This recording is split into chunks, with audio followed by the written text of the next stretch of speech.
Ok, então para compreender um pouquinho melhor o processo de respiração. Os pulmões são formados por uma membrana chamada de pleura. Então a pleura ela vai ser subdividida em duas. A pleura visceral, né? E a pleura parietal. A pleura parietal, ela vai ser um revestimento externo do órgão, como se fosse uma película que recobre o pulmão, né, de forma externa, né? E a pleura visceral é uma película que reveste o pulmão internamente. Entre essas estruturas, então, existe um líquido pleural, que ele é extremamente importante para que ocorra essa diferença de pressão do meio externo e do meio interno. E esse líquido pleural, ele sempre terá uma pressão que nós chamamos de pressão negativa. Vamos entender mais à frente o porquê. Então, o que a gente sabe aqui, né? Que o sangue oxigenado é aquele que entra nos pulmões e capta o oxigênio.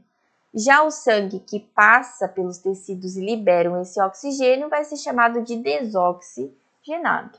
Entenderemos isso melhor já no sistema circulatório, né?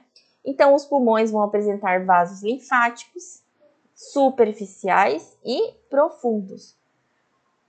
Esses vasos linfáticos superficiais, eles vão penetrar a linfa do tecido pulmonar superficial e a pleura visceral, né? Porque como a gente viu, a pleura visceral ela está mais internamente, então esses vasos linfáticos superficiais vão conseguir penetrar a linfa do tecido pulmonar superficial, bem como também a pleura visceral. Já os vasos linfáticos profundos vão conseguir se conectar com a linfa dos brônquios, né? E de alguns tecidos associados, ok?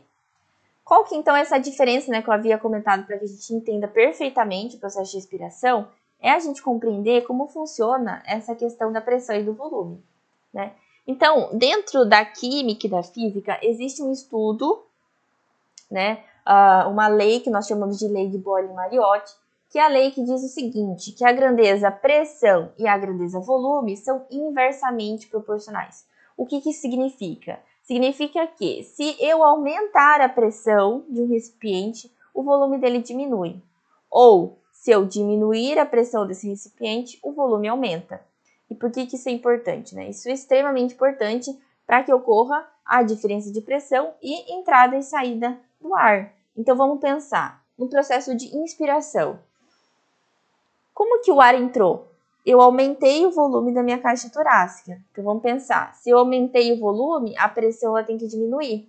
E se a pressão interna ela é menor que a pressão externa, o ar ele vai entrar por difusão, porque a gente sabe que o processo de difusão é o movimento dos gases do meio mais concentrado por meio menos concentrado, certo? Então, expandi, aumentei meu volume, a pressão é menor, o ar ele entra.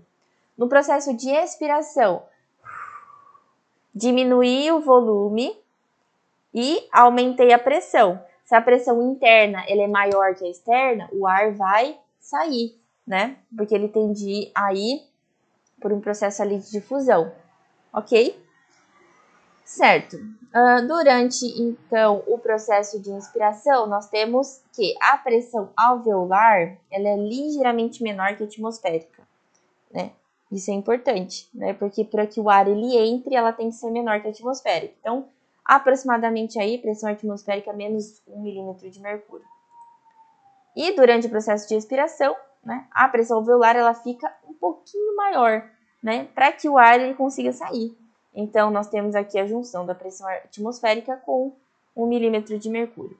E por último, eu trouxe também essa imagem, que ela é sensacional, para simplificar tudo isso que eu comentei. Então, olha só. No fim da inspiração, nós temos basicamente uma igualdade, né, da pressão interna e externa, então não há movimento de ar. Então, a gente percebe aqui que o diafragma ele está na posição, a posição dele, né, a nona costela. Então, ao fim da expiração, a pressão intraalveolar é igual à pressão atmosférica. Nada ocorre. Daí, houve o processo de inspiração. Eu aumentei o volume da caixa torácica. Se eu aumentei o volume, a pressão ela diminui. Então, olha aqui, ó, a pressão alveolar ela é ligeiramente menor que a externa. Por isso que o ar entra, né? Então, o tórax ele expande, o diafragma ele contrai. Tá vendo aqui também que existe uma diferença aqui das costelas, né? E o ar ele entra, por quê? A pressão atmosférica é maior que a pressão alveolar. O ar ele se move para dentro, certo? Pelo fato da atmosférica ser maior, por difusão, ele entra. Aí, fim da inspiração, iguala novamente nenhum movimento de ar. E durante a expiração, volume diminuiu, a pressão aumenta. Então, a pressão alveolar ela é ligeiramente maior que a atmosférica. Por isso que o ar ele sai, certo? O diafragma ele relaxa, voltando à sua posição, né, de origem. E então, a pressão intra-alveolar é maior que a atmosférica e o ar move-se para fora, certo? Trazendo aqui mais uma vez uma imagem do livro. Lembrando ainda também da questão da mecânica da pressão intrapleural, né? Ou seja, a pressão exercida entre as cavidades pleurais, aquela que nós vimos, né? A pleura visceral, né? E a cavidade aqui, ó. Os dois tipos de pleura, né? Não lembro onde está, cadê?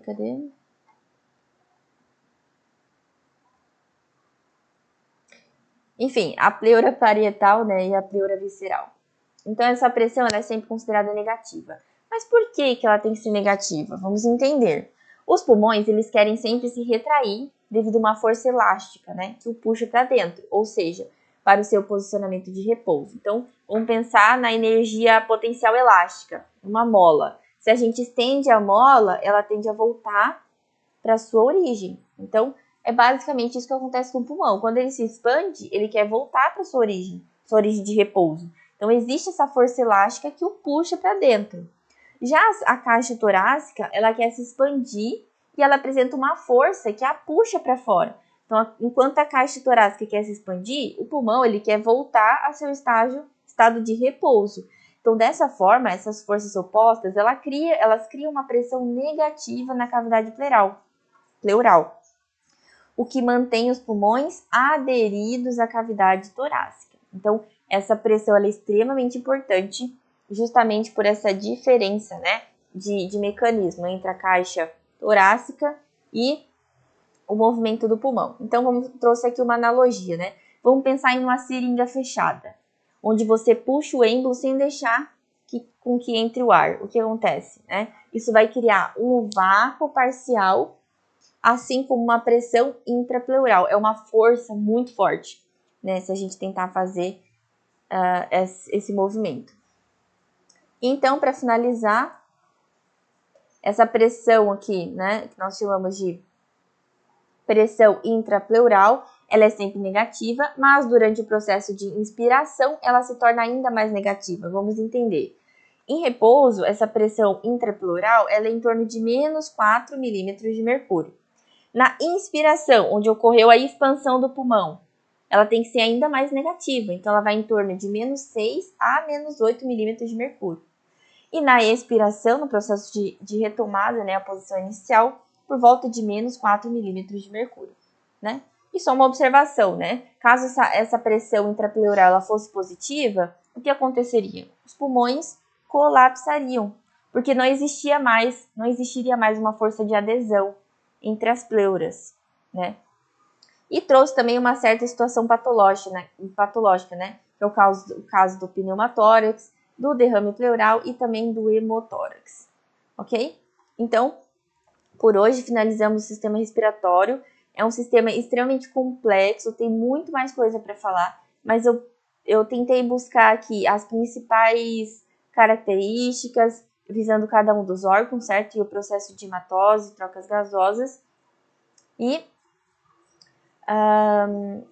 é extremamente importante que a gente faça esse estudo constantemente, né? Porque são muitos termos, muitos processos que estão também vinculados com a própria fisiologia.